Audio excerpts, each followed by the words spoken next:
The craziness from yesterday was that an effort to fast track an impeachment. Can we really say fast track at this point? There's nothing fast about this process. Our country's border is completely collapsed and nobody's enforcing it.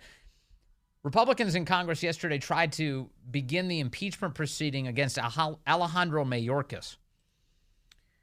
And they were stymied by, of course, Democrats, but they were also slowed down by 8 Republicans who voted to, instead of bringing this to an impeachment, to instead refer it to committee. Those 8 Republicans include Congressman Darrell Issa, Congresswoman Virginia Foxx, Congressman Ken Buck and Cliff Benz, Mike Turner, Patrick McHenry, Tom McClintock, and John Duarte. Those are the 8 who voted with the Democrats here. They all offer different reasoning. Issa says that he's looking forward to testifying at Mayorkas' impeachment, says he's the worst Homeland Security Secretary ever, he said yesterday. Virginia Foxx also indicated on social media that she thinks that we must impeach Secretary Mayorkas, but we have to do it the right way. That's what she says. And not like the, quote, snap impeachment Democrats concocted against President Trump. Now, from where I'm sitting, this wouldn't be a snap impeachment. It's taken quite a long time for us to even get to this point. Nothing snap about it. For more on this subject, let's bring in Gene Hamilton. He's the Vice President and General Counsel for America First Legal and a former counselor to the Attorney General and the Secretary of DHS under President Trump. Gene, good to have you with us, sir. Thanks for having me, sir. This doesn't seem like a snap impeachment. By this point, it feels like the impeachment inquiry has been playing out in public. Well, it certainly has, and I can understand some of the desire to build a process that I think in their mind has some credibility with the public. But of course, the counter to that is that, as you rightly note, the public sees every single day what's happening down at the southern border. I mean, today, DHS just published numbers for October. And in October, we had 240,000 encounters just at the southwest border. And nationwide, including the people that they're flying here directly from abroad, we had 309,000 total encounters in the month of October. Now, it's a very slight dip from the record-setting month of September, but our borders have been intentionally destroyed and eviscerated, and the case for Mayorkas' impeachment could not be stronger.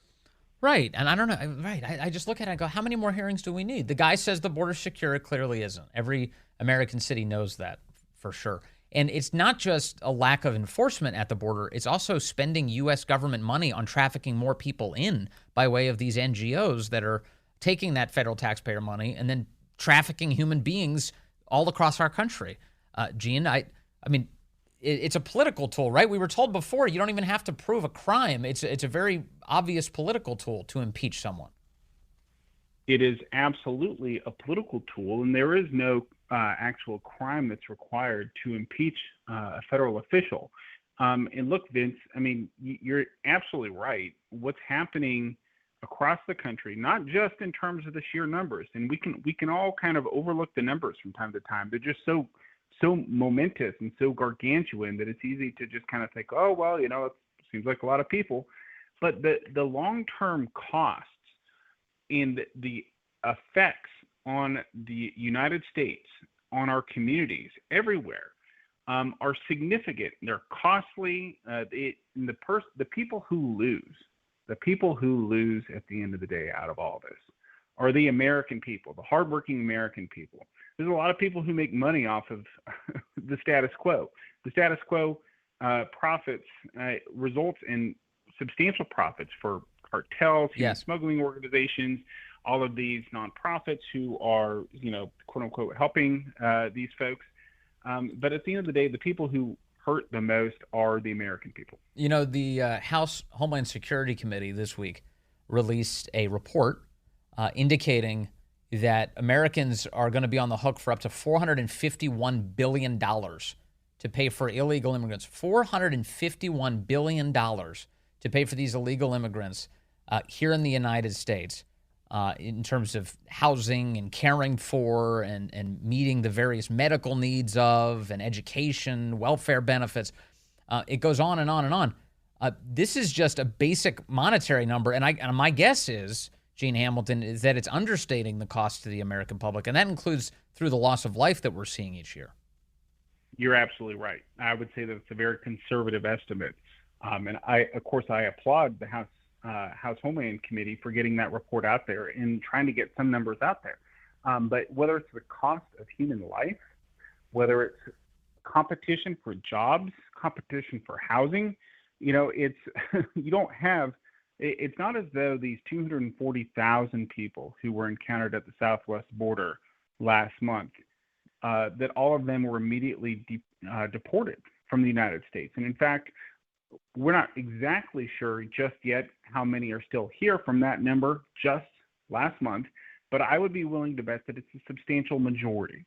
And those people have to go somewhere, and they come here and they start working and they start using medical services and they show up in hospitals.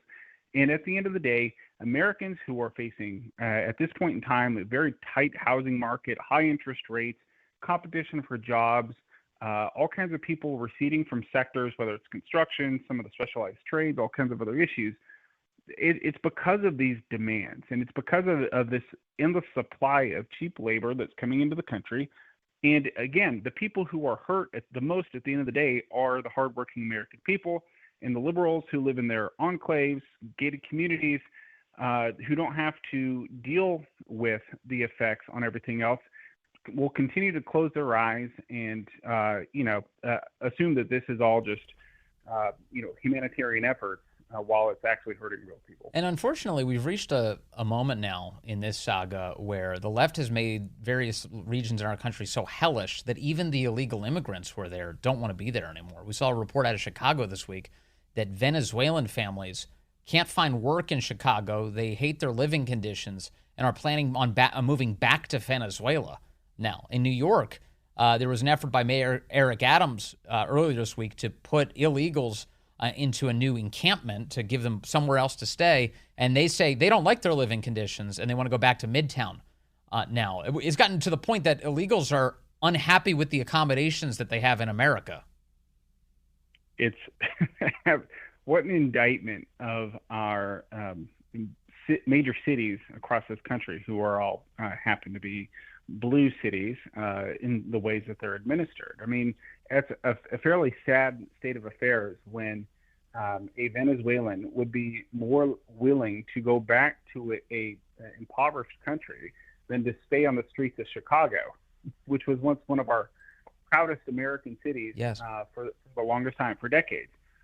So look, it's just, Vince, it's just a continued failure of policies. This is all intentional by Biden. This is all intentional. This is all a result of them trying to create pressure by bringing in as many people as they can so they can finally make their campaign for comprehensive immigration reform, air quotes, amnesty, real, by just saying, look, we have too many people here. We now need to pass this comprehensive immigration reform. But of course, we all know what that means. It means amnesty, no enforcement, and we know that it's just going to be a gargantuan cycle that's going to continue and continue and continue until someone says, no, we are going to enforce the laws on the books.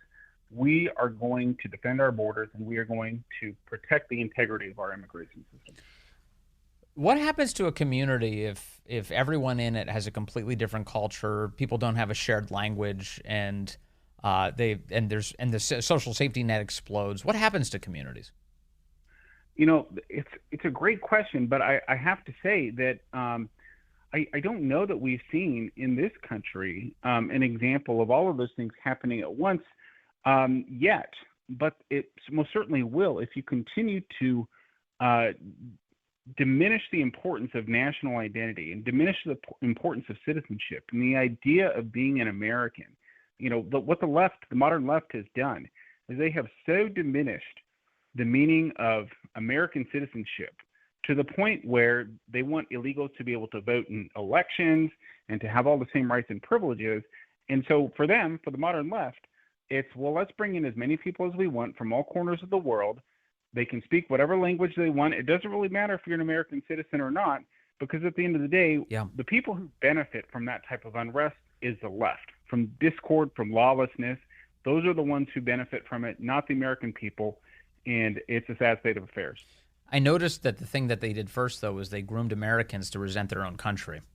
Isn't it amazing? So it's like we have so many people out there who don't like our own country. That's the product of the left's grooming through the years. And now in our moment of crisis, it feels like sometimes you look around and you're like, where is everybody? How come nobody's standing up to all of this? And it feels, I think a lot of Americans have been beaten down, Gene, and think that, well, America's the bad guy. We kind of deserve this. Absolutely. You're right. And we need a national restoration of pride in who we are as American citizens and who we are as a country. We can be many people from all over the place, who originated from all over the place, but who unify under one constitution and one set of values as a society in one English language. Yes. And we strive to work together to make this a better place for all. But instead, we have the modern left who only cares about balkanization and their never ceasing lurch for power. And all they're going to do is continue to do things that sow discord and create animosity, because that's how they maintain political power. So this gets to kind of, if I can bring us back to the 8 Republicans who voted against this impeachment yesterday for Alejandro Mayorkas. Again, some of them are arguing that they're not actually voting against impeachment. They would just like a more traditional process for getting there, although impeachment is such a rare occasion in American history anyway. I don't know what the regular process is. But in this saga, it does seem like you don't have the enthusiasm, the intensity, the passion for this issue on Capitol Hill that you get for a lot of other issues. Ukraine is a perfect example. Everybody's out there with their Ukraine flag pins, and they're taking knees for Black Lives Matter, and they're doing all of these performative stunts and spending a lot of money. But then when it comes to our own country's problems, Gene Hamilton, it must frustrate you as much as it frustrates me. I don't see the same passion or enthusiasm. I see that rally today for Israel, and I'm all for it. I think that's wonderful what they're doing. I'd like to see more rallies here on Capitol Hill for Americans to stand up for all of the afflictions that we're dealing with now. Vince, you're absolutely correct in that we need to have more Americans who are courageous and who are willing to stand up and say the things that need to be said. And that doesn't mean that you have to be mean about it or that you have to, be hateful or anything, but there's nothing hateful about loving your country and about loving the values and the Constitution that make this country great. It's made it the greatest country that's ever been on the face of the earth. And we have to have more people speaking out. And we actually have to go and do things.